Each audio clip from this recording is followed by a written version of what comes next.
In today's video, I am going to teach you how to build your first calculated custom field in Jira. Calculated custom fields are useful when you want Jira to automatically compute a value for you based on other fields in the same issue. In Jira Cloud, the simplest way to do this is with the native formula field, which lets you perform calculations without any separate automation rules. Start by opening Jira and going to your Spaces or Projects area.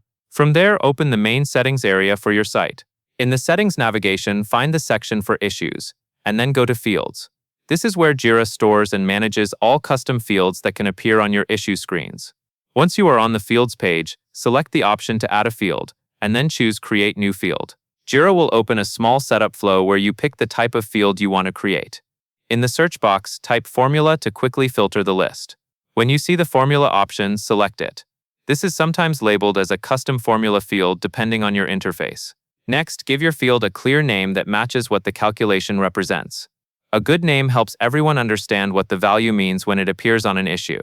After naming it, move to the Formula Editor area. This is where you write the calculation itself. When you start typing, you can reference other fields in the issue.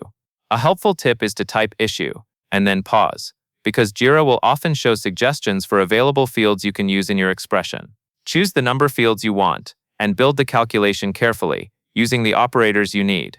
After the formula is written, choose the output format, so the result displays correctly. For example, you can format it as a number, a currency, or a percentage.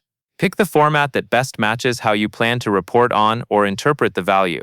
When everything looks right, select Create to finish creating the field.